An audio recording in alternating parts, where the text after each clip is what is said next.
Hi అండి, welcome to ఆహా kitchen. నేను మీ అనురాధ.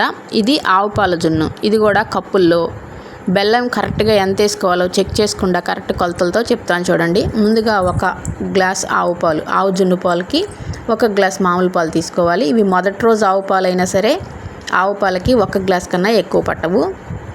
ఎన్ని జున్ను పాలు ఉంటే అన్ని పాలు మాత్రమే వేసుకోవాలి.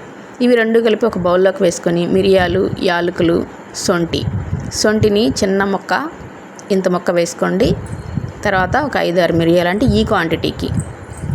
వీటన్నిటిని పంచదార వేసి మెత్తగా పొడి చేసుకోండి.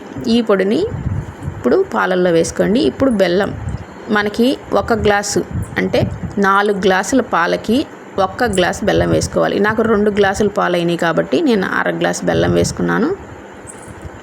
ఈ 1/2 గ్లాస్ బెల్లాన్ని తురిమిన బెల్లం బాగా ముందే తురుముకోండి. అప్పుడు ఈజీగా మనకి మెల్ట్ అవుతుంది.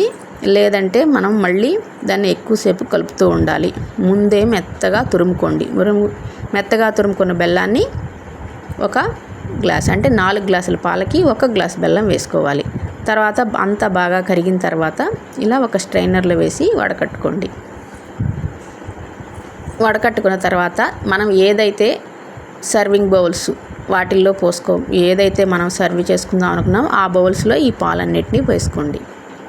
తర్వాత ఇడ్లీ గిన్నెలో ఇలా ఒక పళ్ళెం పెట్టుకొని దీనిలో ఇవన్నీ పెట్టి మూత పెట్టి మీడియం టు లో ఫ్లేమ్లో ఒక 10 నిమిషాలు ఉడికించారంటే చక్కగా అంతా రెడీ అయిపోతుంది. ఇలా టూత్ పిక్ పెట్టి చెక్ చేసుకోండి ఉడికిందో లేదో. పాలు కనుక మనకైతే కనుక ఉడకనట్టు చక్కగా ఇలా సర్వ్ చేసుకోవచ్చు. నచ్చితే లైక్ చేయండి, షేర్ చేయండి.